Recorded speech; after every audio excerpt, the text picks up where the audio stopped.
Hi, I'm Rick Anthony, and welcome to the Someone You Should Know podcast, the podcast that focuses on musicians, authors, and interesting people.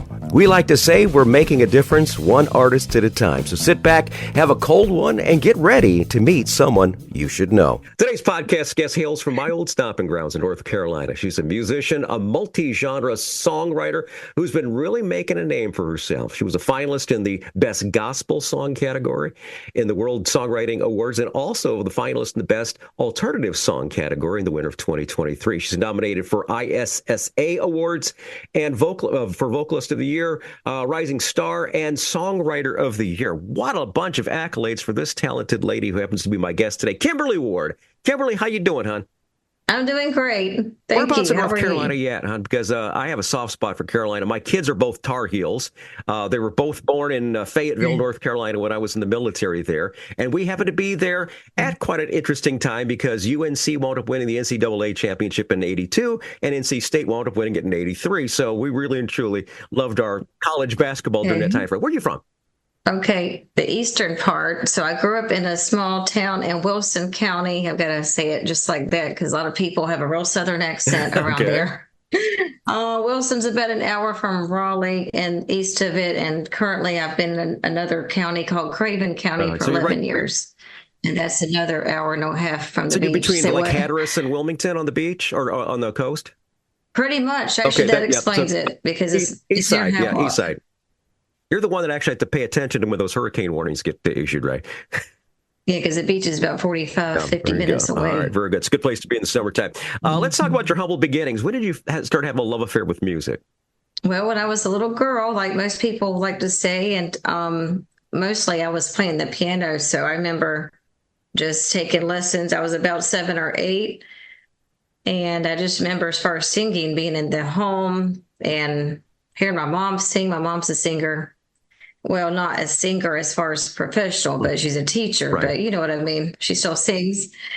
And I remember liking piano a lot. I've actually had 8 teachers, believe it or not.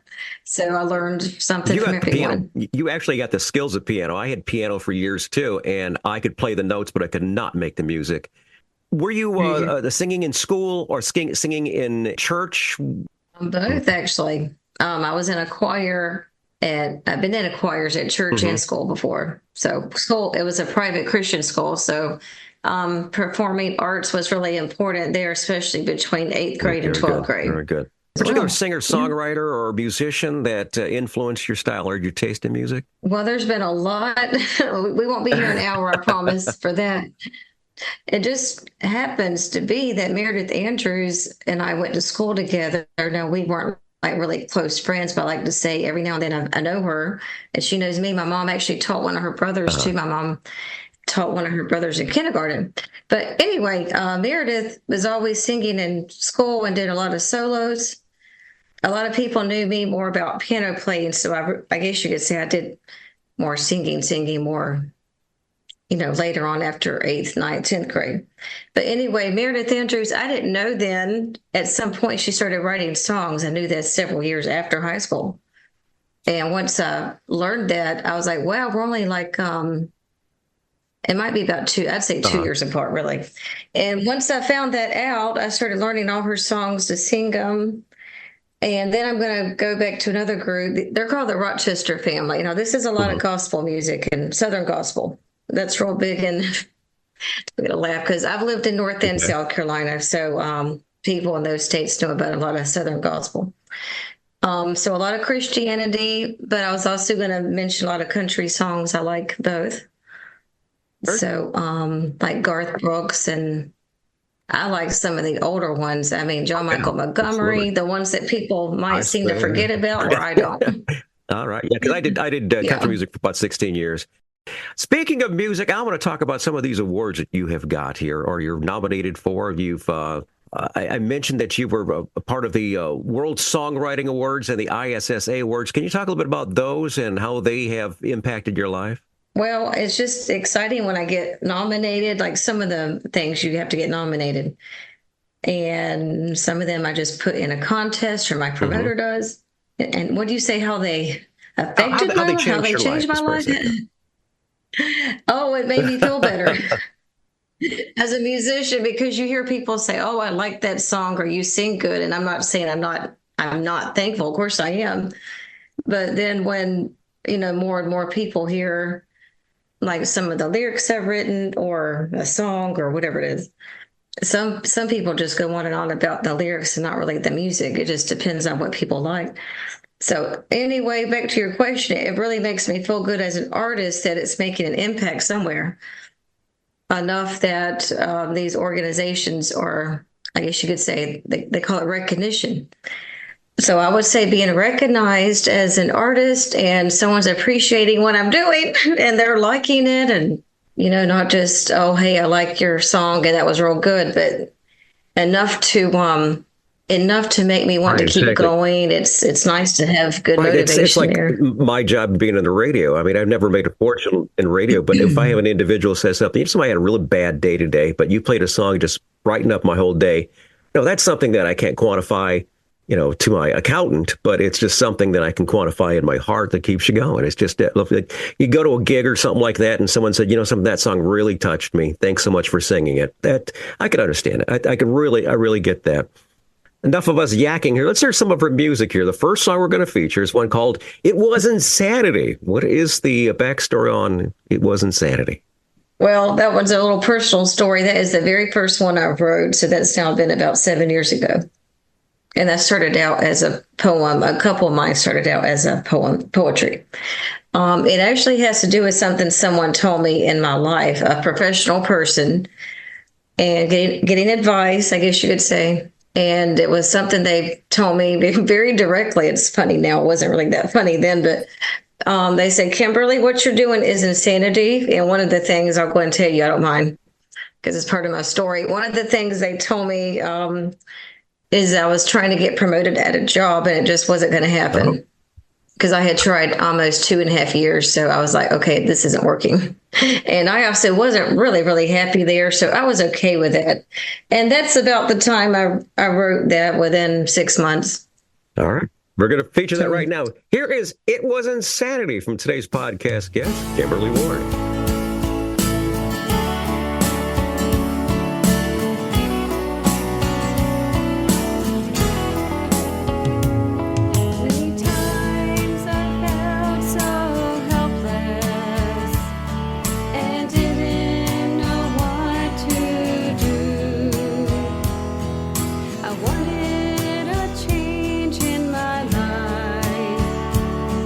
And hoped it was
Ward, and it was insanity. We'll hear more of Kimberly's music in a bit, but I want to say thank you so much for tuning in to the Someone You Should Know podcast. You can hear us on the World Wide Web at SomeoneYouShouldKnowPodcast.com. There you're going to find our recent news, our archive of past episodes. There's a lot in there. You might want to check that out, okay? It's going on for 16, 17 months right now. So anyways, we really thank you so much for tuning in. If you happen to be visiting for the very first time, I invite you to leave a review. Let us know how we're doing. Now, according to Buzzsprout, the service that shares us to all the different streaming platforms, very blessed to say we're over 2,000 cities worldwide in 85 countries. I want to salute a couple in our guests' stomping grounds. Kimberly Ward's from North Carolina. We have a couple of cities in North Carolina that we just added. Southport, North Carolina, and also Clinton, North Carolina, Anderson, South Carolina, and Mount Pleasant, South Carolina. The Someone You Should Know podcast, heard wherever quality streaming audio is available. We're speaking with Kimberly Ward. Kimberly, I got to ask you about your songwriting process as far as for these awards and such. You have to have some kind of process.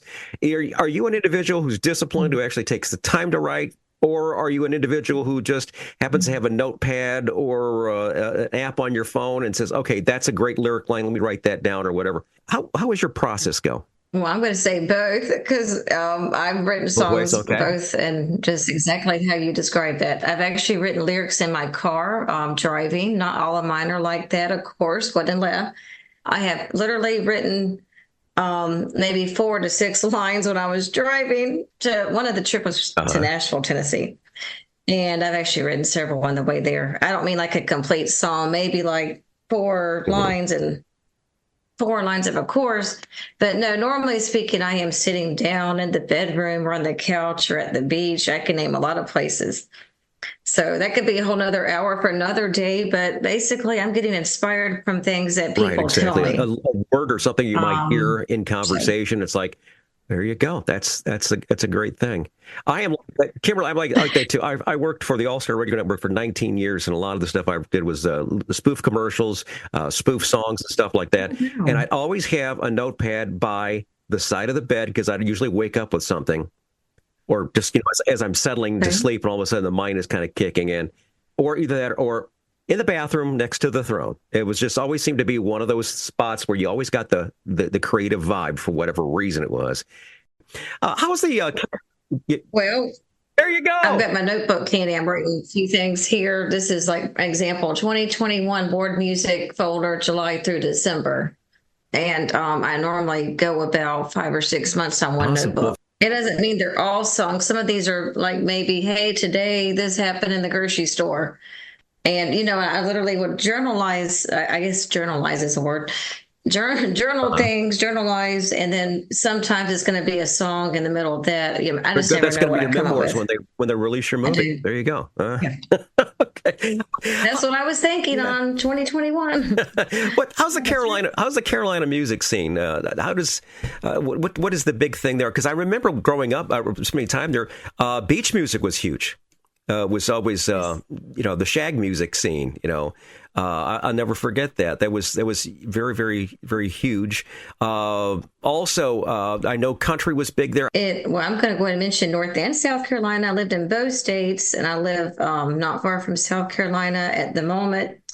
And I got to interject, I've also been to Myrtle Beach a lot, so there's already beach music there. Yeah. Exactly. And I might as well tell you that's where my first 2 songs were recorded. I got to mention that. I got to throw this out there. It was Insanity was done at a studio there with Every Moment. So those 2 songs. So we'll come back to that later. But anyway, and the producer actually has his own band there in Myrtle Beach too. Awesome. So throwing all that at you, there's a lot of beach music in both states. North Carolina is known for, you probably know this, like they're known for cotton and all these crops that grow, and tobacco, which is one of the songs I like about Tim McGraw. Of course, I don't think that's where he wrote it. I don't know where he wrote a song, but every time I hear it, I think about that because I grew up in the country. Let's see, a lot of things North Carolina is also known for, besides tobacco and the crops, is barbecue. Yes, exactly. I love Carolina barbecue. That mustard. Some of my favorites. Some of my favorites right there. And one thing I remembered Carolina big for was biscuits. The chicken biscuits. Those are just something that I loved, absolutely loved. Is first time exposure to that chicken with a little bit of honey on it, on a good homemade biscuit. Yeah, can't beat that. Absolutely can't beat that for breakfast. Real good. And you probably know about Bojangles then. So Absolutely. You betcha. You betcha. Oh, gosh. Good food in that area. That's good food. And Raleigh, the capital, of course, Wake County has a lot of people down the last couple of years because I've seen a whole lot of people there when I've done business last summer and last fall. And thousands of people, but I wouldn't say that's all beach music there. You've got everything going on, like rock and roll, and I just say just everything. You'll hear it in their cars, you'll see it in the bars, you'll hear the music. I'm really personally not into rap music, I'll be honest, but I'm okay if someone does that. That's their thing. But I was going to say I've written 2 children's songs that are going to be like a Christian type children's rap song, and there's 2 or 3 of those. Let's get to another song of yours. This is one that actually wound up being a finalist for the World Songwriter Awards in the Best Gospel category, Letting Go. Let's talk about the backstory on Letting Go. What was your thoughts on that one? Well, I'm taking a deep breath after all that. And behind that is very emotional, so I won't cry. I'm not in a teary-eyed mood, thank God. But it's a lot of hardships. I won't lie to you. I had a lot of things happen the last 7, 8 years, especially 5 years. And so I am one of the people that you probably will meet in music who can admit I had a real hard time letting go of things in my life so I can move on to the better. I understand it. I totally do. Let's play that for all individuals who are having a hard time letting go. Here it is right now. Kimberly Ward, Letting Go on the Someone You Should Know podcast. As I struggled through the hard times and wondered what was next, I knew there must have been a greater purpose for me yet. As I look back over my life, wondered what went wrong, even questioned the reasons for the trials I faced along. Letting go of my past is what you're showing me. Oh, showing me. Letting go of my hurts is how you're healing me. Oh, healing me.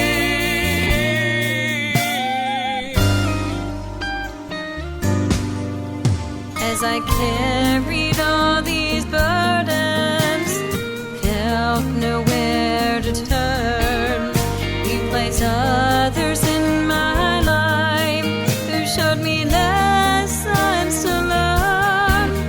They believed in me when I was down, gave me hope renewed. It's then I'm reminded of your grace every time that I see you.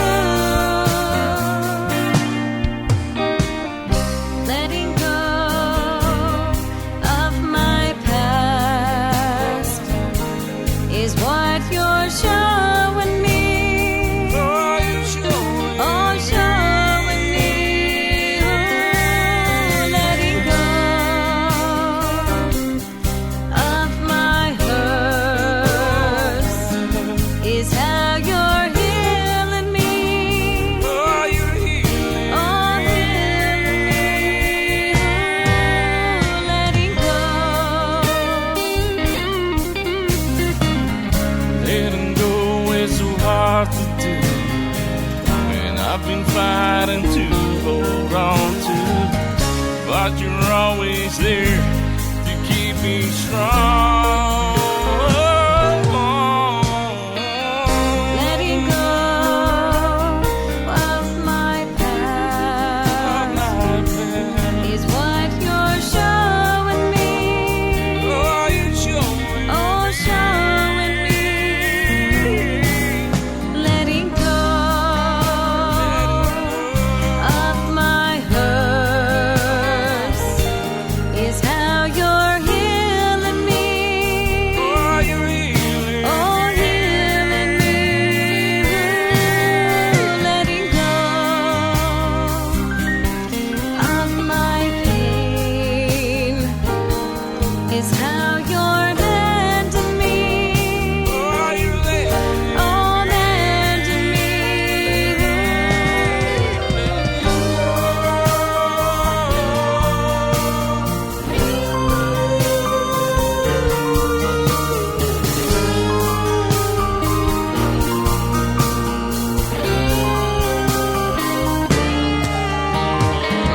Letting go right there from Kimberly Ward. She's our guest this time on the Someone You Should Know podcast. Kimberly, goals and aspirations as a songwriter. What could fans expect for Kimberly Ward in 2024? Well, what some people can expect is a big shock and surprise because I have things that I can't quite talk about. Oh, okay. And one of them is not all really, some music is kind of in there, but it's really not, it's not songs. Okay. It's a project I've worked on almost 4 months. So that's going to be a surprise at some point this year. So what they can expect from me is they're going to be like, wow, what? In the meantime, I've been asked to sing at a event in August. It's not official yet where I'm still working with the director, but I talked with the people in charge of the event. It's another state way up north, a state I've never been to. Mm-hmm. It's in Massachusetts, actually. Oh, wow. Okay. I know. I'm like, I've never been there. I'm excited. And I have a brand new song I'm working on. I'm not going to tell you the name yet because it's another secret. But I will say this, it involves freedom. I will give you that hint. Okay. It's a good song for the Boston area for sure. If you're talking about freedom, that's part of our part of our nation. That's right. Yeah. And I've written several involving the theme of being free or freedom. Awesome. Very good. And I'm guessing Caden Gordon is involved in that in some way because I know he's up in the Boston area. Yeah, you could say that. Yeah, props to Caden. We do appreciate everything that he does for the music industry and for all these great guests and such. Yeah, Caden's very good. Let's talk about your social links as far as what's the best way for people to reach you, Kimberly, as far as to find out where you're going to be on tour at, music that's coming out, your socials? Okay, well, see if I can do the dash here. My Facebook page is my name, Kimberly Ward with a hyphen, little dash music. All right. So Kimberly Ward Music. Okay. Instagram is kimberly.ward.music. Okay. And I'm on Twitter. I'm not on there a whole lot, but like really every couple months, really. Mm-hmm.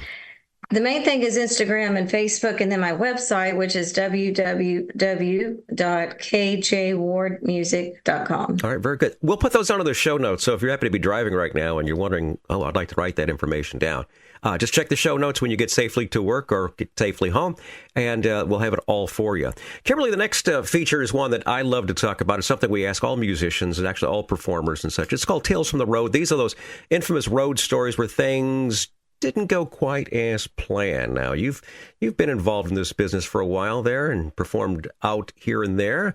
What would you say would maybe be your infamous road story for Tales from the Road? Well, this is really hard to pick just one. I've been in 5 states. Give us a couple. Because my songs have all been recorded in different studios in 4 states right now. Okay. So in conjunction with this, it's been a very busy 6 years. A lot's happened and some funny stuff has happened. But this one can be more of a scary one. I'm just like, thank God I'm okay story. Okay. This story came from, I'm pretty sure I had worked in 2 studios. I did a roundabout where I went like to South Carolina, Virginia, came around. I can see it in my head.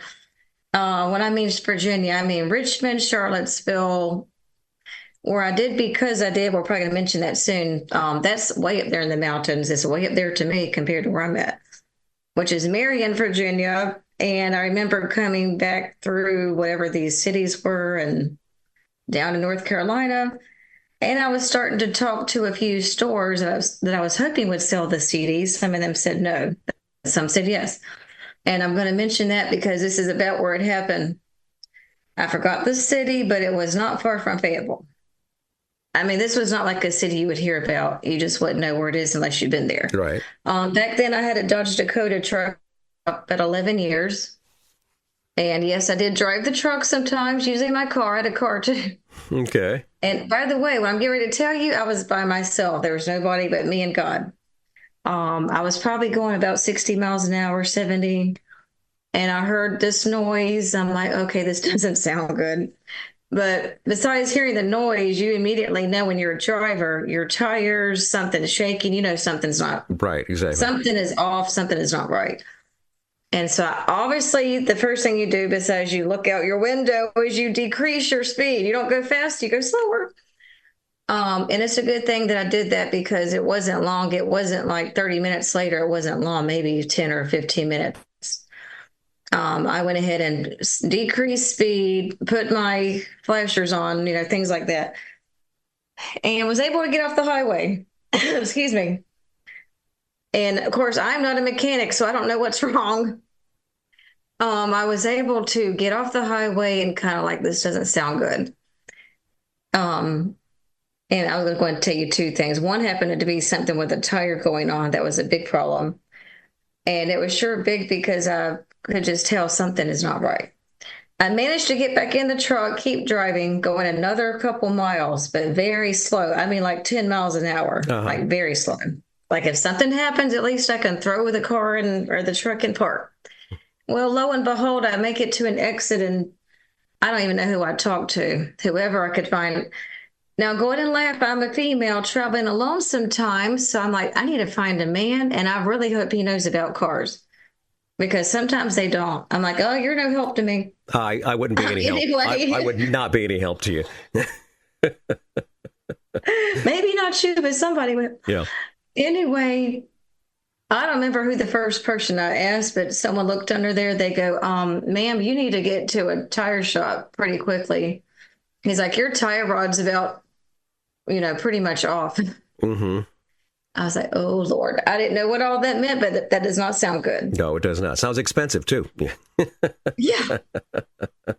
Well, to conclude the story, I was able to go very slowly down the road and start looking for a shop and making phone calls and getting into a parking lot. So this involves music because I had just left the studio like the day before. I was like, great. I'm glad it didn't happen in the mountains like this. I was probably 4 hours from the studio and probably 2 hours from home. But anyway, to make this a long story short, I stayed in one of the worst motels you've ever seen in your life. Because I didn't want to be driving far at all. And I remember correctly, I couldn't get to the car shop till the next day. Like they couldn't see it until the next day. To the next morning, yes. Okay. Yeah, I'm like, great. So I stayed in one of the flea bags. I'll make the story short, I promise. It was horrible. I was on the second floor. I was actually scared in there. It was a Motel 5. It wasn't even a Motel 6, right?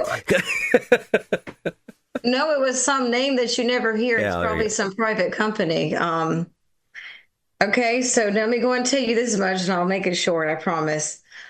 I don't ever want to be in the back of a property ever again, which has happened a couple of places from here to Nashville or wherever, Virginia. I don't ever want to be on the back of the property by myself unless, don't laugh unless somebody's with me, my dad, somebody, my boyfriend. Or my children, but even if my kids are with me, it's still kind of scary. Mm-hmm. Second floor, and it just seemed kind of weird. I was like, oh, God, what if somebody knocks on my door? It wasn't really all about the people. It was about the bed. It was about, I'm looking at the ceiling as I'm telling the story. I heard like noises in there. Yeah. And it's all I could do to get through that. I was like, I am not going to be here 12 hours. I was there like maybe 8 hours. Mm-hmm.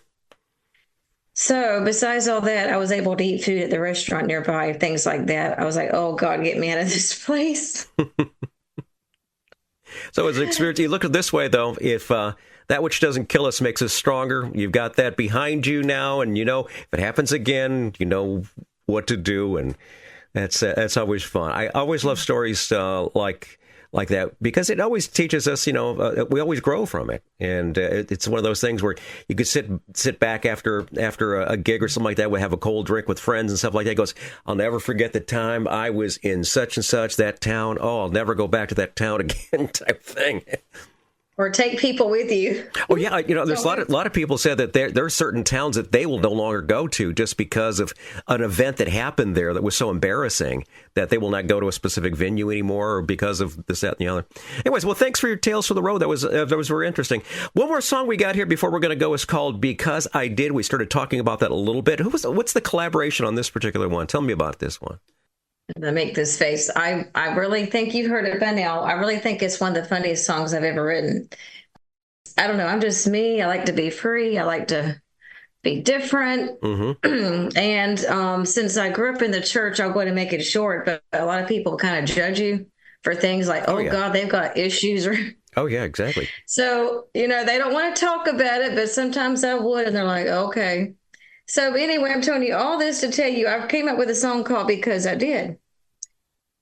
And I kind of wanted to do it like, I'm going to let them know that they have really, I hate to say we're not going to curse tonight. Mm-hmm. They really peed me off or upset me or offended me or whatever.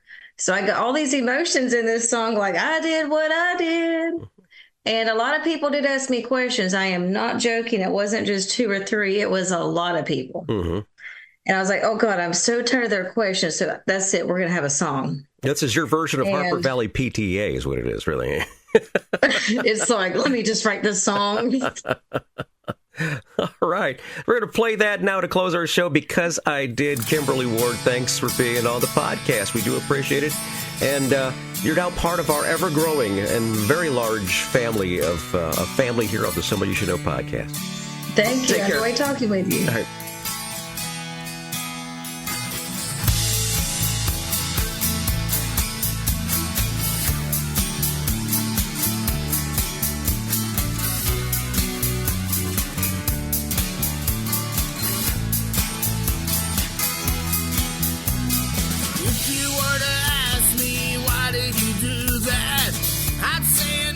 Enough. Someone had to get the job done. If you were to ask me why did you call them, I'd say I'm tired of this mess. They just need to admit and confess. With all the questions I get all the time, comes a habit to think in my mind because I did what I did. Because of all that I went through, I didn't think twice about what I should do because I did what I did. If you were to ask me what are you doing, I wouldn't answer with a word, 'cause I just wanted to be heard. If you were to ask me what are you thinking, I can't answer you back. No more wrong attacks. All the questions I get all the time, becomes a habit to think in my mind because I did what I did. Because of all that I went through, I didn't think twice about what I should do because I did what I did. 'Cause I did what I did seemed to be the right response to explain myself from all these personal attacks when nobody has my back.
Hi, this is Rick Anthony, thanking you again for tuning in to this episode of the Someone You Should Know podcast. Before I go, I want to share some friends of mine who also have a podcast.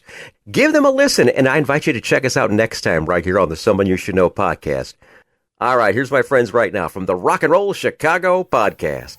Hey, everybody, it's Ray the Roadie. And this is Hollywood Mike with the Rock and Roll Chicago podcast, coming to you from the Illinois Rock and Roll Museum on Route 66 in Joliet, Illinois. Where once a week we are interviewing local musicians and singer-songwriters, and the podcast itself covers a wide range of topics, including, but not limited to, the history of rock and roll in Chicago, the current state of the scene, and the challenges and opportunities facing musicians today. So join us every Tuesday for a new exciting episode of the Rock and Roll Chicago podcast.